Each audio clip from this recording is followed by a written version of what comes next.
अब बोल लें कि ये माइनस इस माइनस से कैंसिल हो जाएगा, ओनली प्लस रह जाएगा 1/2। अब यहाँ पे वो बात कंप्लीट हो चुकी है, हमने कंप्लीट बनाई है। 1 minus x square F of x है, उसकी एक पावर n है, और उसका 1 माइनस एक्स स्क्वायर का F dash of x -2x बनता है, यानी कि इसका डेरिवेटिव वो यहाँ पे मौजूद है। बिल्कुल ये वाली बात बन चुकी है। तो इस इंटीग्रेशन का आंसर होता है कि पावर में 1 ऐड करके उसे से डिवाइड करना है। तो ये जो एफ ऑफ एक्स है इसकी पावर -1/2 में 1 ऐड किया और इसी से डिवाइड किया।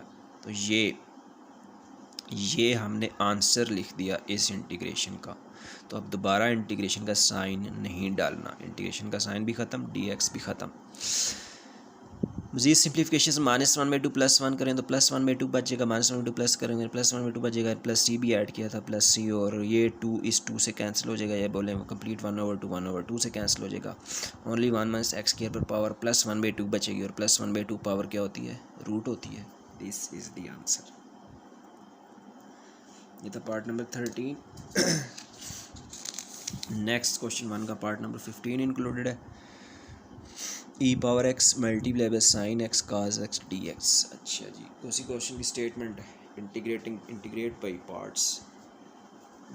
इसको हमने इंटीग्रेशन बाई पार्ट्स से सॉल्व करना है। तो इंटीग्रेशन बाई पार्ट्स में हमें चाहिए होते हैं 2 फंक्शंस। ये इंटीग्रेशन बाई पार्ट्स का फार्मूला है। इसमें u और v 2 फंक्शंस चाहिए होते हैं, 3 फंक्शंस नहीं होते इसमें u और v 2 फंक्शंस होते हैं, 3 फंक्शंस नहीं होते। तो ये जो अभी इसने दे दिया इंटीग्रेशन, इसके अंदर e power x 1 sine x 2 cos x 3 functions आ गए हैं, और बोल रहे हैं इंटीग्रेशन बाई पार्ट्स करें। तो इंटीग्रेशन बाई पार्ट्स के लिए हमें 2 फंक्शंस चाहिए होते हैं, 3 नहीं चाहिए। तो हम ना इन 3 को पहले 2 बनाएंगे। एक गिवन हो, उसे भी 2 बनाया था, 3 गिवन है तो इसे भी पहले 2 बनाना है, तब इंटीग्रेशन बाई पार्ट्स हो सकेगी। ये जो साइन एक्स काज एक्स मौजूद है ना, अगर इसके साथ 2 आ जाए तो ये एक फार्मूला बन जाता है 2 sine alpha cos alpha is equal to sine 2 alpha.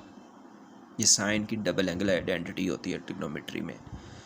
तो 2 sine alpha cos alpha equal होता है साइन 2 अल्फ़ा के। तो ये फार्मूला अभी हमारा काम कर सकता है, मतलब 2 फंक्शंस को सिंगल फंक्शन में कन्वर्ट कर सकता है। तो क्या फार्मूला होता है, 2 साइन अल्फ़ा काज अल्फ़ा। हमारे पास साइन अल्फ़ा काज अल्फ़ा तो मौजूद है, स्टार्ट में 2 नहीं है। स्टार्ट में 2 लाने के लिए साइन एक्स काज एक्स को 2 से मल्टीप्लाई और डिवाइड कर दिया। मल्टीप्लिकेशन वाला 2 हमारे काम का है, इसे इंटीग्रेशन के अंदर रखा है, और डिवाइड होता हुआ 2 हमारे काम का नहीं है, इसे इंटीग्रेशन से बाहर लिखा है। अब ये जो बन गया 2 sign x cos x using this formula, ये बन जाएगा साइन 2x। तो 3 के हमने बना लिए 2। अब बाय 1/2 भी अब इस इंटीग्रेशन को सॉल्व करेंगे, और इंटीग्रेशन भी पार्ट्स से सॉल्व करने लगे हैं। उसके लिए हमें फर्स्ट फंक्शन का डिसाइड करना है। तो फर्स्ट फंक्शन लिया जाएगा आई लेट की तरतीब से। क्या यहाँ पे कैपिटल आई यानी कि इनवर्स ट्रिग्नोमेट्री फंक्शन है, नहीं है। क्या यहाँ पे कैपिटल एल यानी कि लॉग फंक्शन है, नहीं है। उसके बाद आता है कैपिटल ए आई लेट में। A is for algebraic function. क्या यहाँ पे अलजेब्रिक फंक्शन है, नहीं है। अलजेब्रिक फंक्शन क्या होता है, सिंपल एक्स और उसकी कोई पावर हो, तो यहाँ पे वैसा भी नहीं है। उसके बाद कैपिटल टी आता है ट्रिग्नोमेट्रिक फंक्शन। तो ट्रिग्नोमेट्रिक फंक्शन यहाँ पे मौजूद है, इसे हमने फर्स्ट लेना है लेट की तरतीब से, और दूसरा जो भी बच जाए उसे हमने सेकंड लेना है। यानी कि साइन 2x को भी हम u ले रहे हैं, और ई पावर x को हम v ले रहे हैं, और इंटीग्रेशन बाई पार्ट्स का फार्मूला लगाने लगे हैं कि u को एज इट इज़ लिखना है, इंटीग्रेशन ऑफ v dx लिखना है। तो u हमारा क्या है, हमारा u है साइन 2x। ये हमने u अपने को साइन 2x को एज इट इज़ लिखा, साथ में इंटीग्रेशन ऑफ v लिखना है, फिर माइनस का साइन इंटीग्रेशन के बाद ये इंटीग्रेशन बाई पार्ट्स का फार्मूला देख रहे हैं, माइनस का साइन फिर इंटीग्रेशन और फिर डेरिवेटिव ऑफ u लिखना होता है। तो ये किया है, माइनस का साइन इंटीग्रेशन और डेरिवेटिव ऑफ u हमारा साइन 2x है, डेरिवेटिव ऑफ u लिखा है, और साथ में ब्रैकेट में फिर इंटीग्रेशन ऑफ v होती है, और एंड में dx।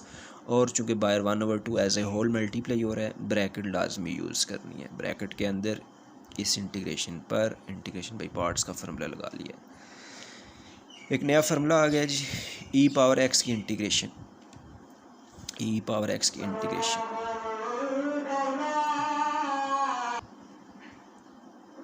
ई पावर एक्स जिसे एक्सपोनेंशियल फंक्शन बोलते हैं, इस इंटीग्रेशन का फार्मूला उसका ई पावर ए एक्स अगर हमारे पास हो, ई power a x d x, इस इंटीग्रेशन का आंसर होता है ई पावर ए एक्स लिखना है, और ई की पावर में जो एक्स का कोफिशिएंट है ए, वो डिनोमिनेटर में लगाना है। तो ई पावर ए एक्स की इंटीग्रेशन का फार्मूला बनता है e power a x over ए, ये आ रहा है फर्स्ट टाइम। ये आ रहा है integration of e power x d x. तो ए इस e power a x in general होता है ई पावर एक्स और यहाँ पे ई पावर एक्स लिखा हुआ है, यानी कि एक्स का कोफिशिएंट यहाँ पे कितना है 1 है। तो ई पावर एक्स की इंटीग्रेशन का आंसर ई पावर एक्स ओवर 1 बनेगा। तो ओवर में 1 लिखें ना लिखें, वो ई पावर एक्स लिखें बराबर है। माइनस के बाद integration d over d x of sine 2x। Sine 2x के डेरिवेटिव का फार्मूला चैप्टर 2 से। साइन के डेरिवेटिव का फार्मूला होता है काज, और जो उसका एंगल है वही साथ में लिखते होते हैं। साइन 2x का डेरिवेटिव हो जाता है काज 2x, और बोलते होते हैं कि साथ में हमें अकेले एंगल का डेरिवेटिव लेना है। इसका एंगल है 2x, तो साथ में डेरिवेटिव लेंगे इस 2x का। वापस integration of e power x, फिर यही फार्मूला यूज़ करके ए यहाँ पे 1 है। ए क्या होता है एक्स का कोफिशिएंट, यानी एक्स के साथ जो नंबर लिखा हुआ है, कुछ नहीं लिखा हुआ तो 1 है। ई पावर 1 एक्स की इंटीग्रेशन ई पावर 1 एक्स ओवर 1 बनेगी, तो ओवर 1 लिखें ना लिखें, ई पावर एक्स की integration only E power x बन जाती है, और ये डी एक्स बाकी। जब इस इंटीग्रेशन का हमने आंसर लिखा, ये वाला डी एक्स और ये वाला इंटीग्रेशन ख़त्म, ये डी एक्स ख़त्म नहीं होगा, ये इस इंटीग्रेशन के बदले में है, तो ये आएगा। उसके बाद इस अगेन इस पावर ई पावर एक्स को स्टार्ट में ले आए, और बायर 1/2 अगेन ब्रैकेट यूज़ कर रहे हैं। 2x डेरिवेटिव ऑफ 2x, तो याद है 2x का डेरिवेटिव ओनली 2 होता है, और ई पावर एक्स और dx। अब इस 2 को स्टार्ट में ले आए, और अभी ये वाली ब्रैकेट ओपन कर रहे हैं। अच्छा हाँ जी, अब ये ब्रैकेट भी ओपन कर रहे हैं, तो बायर 1/2 है, अंदर दोनों टर्म्स से मल्टीप्लाई होगा। 1/2 मल्टीप्लाई बाय फर्स्ट टर्म हो जाएगा, फिर इसी 1/2 ने सेकंड टर्म से भी मल्टीप्लाई होना है, यहाँ पर 1/2 आ जाएगा। और साथ ही इस इंटीग्रेशन के अंदर ये एक अकेला 2 कांस्टेंट है, ये 2 भी बाहर ले आए। ये 2 स्टेप्स एक ही स्टेप में कर दिए। ब्रैकेट ओपन हुई है, तो बाहर 1/2 ने दोनों के साथ आना है, इधर भी आना है, इधर आ गया 1/2। फिर इस इंटीग्रल के अंदर ये एक अकेला 2 कांस्टेंट इंडिपेंडेंट है, तो इसने भी बाहर आना है, ये भी बाहर ले आए साथ में। और इंटीग्रेशन के अंदर ई पावर एक्स को पहले भी लिख लिया, कास 2x को बाद में भी लिख लिया। चूँकि क्वेश्चन लेंथी होता है, ये छोटे छोटे से काम करने के लिए एक स्टेप को 4 बार नहीं लिख सकते हैं, इन्हें डायरेक्ट करना चाहिए।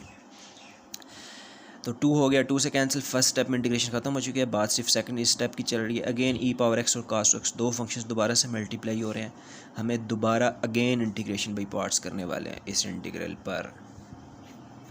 जब first time integration by parts करते होते हैं ना, तो अगर कोई इंटीग्रल बाकी भी बच रहा हो उसमें एक फंक्शन रह जाता है, लेकिन इस बार इंटीग्रेशन के अंदर फिर से 2 फंक्शंस बच गए, और 2 फंक्शंस ऐसे हैं जो कभी भी एक दूसरे के डेरिवेटिव्स नहीं बन सकते। ई पावर एक्स का डेरिवेटिव कभी भी कास 2x नहीं है, कास 2x का डेरिवेटिव कभी भी ई पावर एक्स नहीं बन सकता। ऐसी सूरत में इंटीग्रेशन बाई पार्ट्स होती है। तो अगेन इंटीग्रेशन बाई पार्ट्स के लिए हमें फर्स्ट और सेकंड फंक्शन डिसाइड करना है। आई लेट की तरतीब से, कैपिटल आई है यहाँ पे नहीं है, कैपिटल एल लॉग फंक्शन है नहीं है, कैपिटल ए अलजेब्रिक फंक्शन है यहाँ पे नहीं है, टी इस फॉर ट्रिग्नोमेट्रिक फंक्शन, याद रही इस तरतीब की बात कर रहे हैं। इन्वेस्टिग्नोमेट्रिक फंक्शन अभी नहीं है, लॉग फंक्शन अभी नहीं है, अलजेब्रिक फंक्शन अभी नहीं है, ट्रिग्नोमेट्रिक फंक्शन है अभी, और ट्रिग्नोमेट्रिक फंक्शन ये है कास 2x। इसको फर्स्ट ले लेना है, फिर दूसरा जो भी बचे उसे सेकंड लेना है। तो क्या बात बताइए, आई लेट की तरतीब जो है वो सिर्फ फर्स्ट फंक्शन लेने के लिए है। जब फर्स्ट फंक्शन ले लेते हैं, फिर दूसरा जो भी बचे उसे सेकंड लेना होता है। मतलब कास 2x को हम यू ले रहे हैं और ई पावर एक्स को वी ले रहे हैं। इस इंटीग्रेशन के ऊपर अगेन इंटीग्रेशन बाई पार्ट्स करने लगे हैं, माइनस से पीछे ब्रैकेट यूज़ कर लेंगे।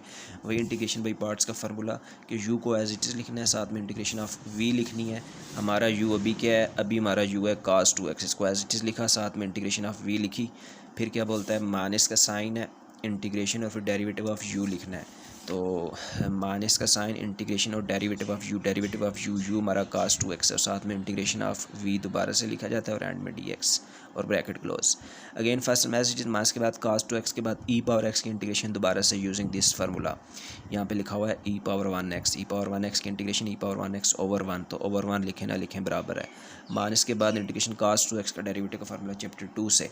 कास 2x का डेरिवेटिव का फार्मूला होता है माइनस साइन 2x, और साथ में इसके एंगल अकेले का डेरिवेटिव लिया जाता है। 2x का डेरिवेटिव लें 2 हो जाएगा। ये चैप्टर 2 की बात कर रहे हैं, चैप्टर 2 से इस डेरिवेटिव का आंसर आता है ये। और ई पावर एक्स की इंटीग्रेशन वापस ई पावर एक्स और ये dx। Again first as it is, again इस ई पावर एक्स को स्टार्ट में ले आए, अभी ब्रैकेट ओपन नहीं कर रहे, और यहाँ पे इस वाले 2 को ये माइनस मल्टीप्लाई में माइनस प्लस हो गया, और ये जो एक अकेला 2 है कांस्टेंट ऐसे बाहर निकाला, sign 2x e power x बचेगा, और उसमें भी ई पावर एक्स को पहले लिख लिया, साइन 2x को बाद में लिख लिया। अब कर रहे हैं ये ब्रैकेट ओपन करेंगे, बाहर माइनस है, इस टर्म का भी साइन चेंज हो जाएगा, इस टर्म का भी साइन चेंज हो जाएगा। अब जब यहाँ पे देख रहे हैं ना, ये ख़त्म ही नहीं हो रहा, दोबारा integration of e power x sine 2x दोबारा से आ गया, लेकिन ये दोबारा से तो आ गया, लेकिन ये बिल्कुल इक्वेशन 1 वाला बन चुका है। ये जो इंटीग्रल है बिल्कुल ऐसा है, विदाउट 1/2 इंटीग्रल की सिर्फ बात कर रहे हैं। E power x sine 2x, e power x sine 2x, तो इस इक्वेशन में से हम integral of e power x sine 2x की वैल्यू निकाल लें तो वो क्या बनेगी 2i। जो इक्वेशन 1 है इसमें से इस इंटीग्रल की वैल्यू निकाल लें तो 2 को उधर जाना होगा, इस इंटीग्रल की वैल्यू हो जाती है 2i।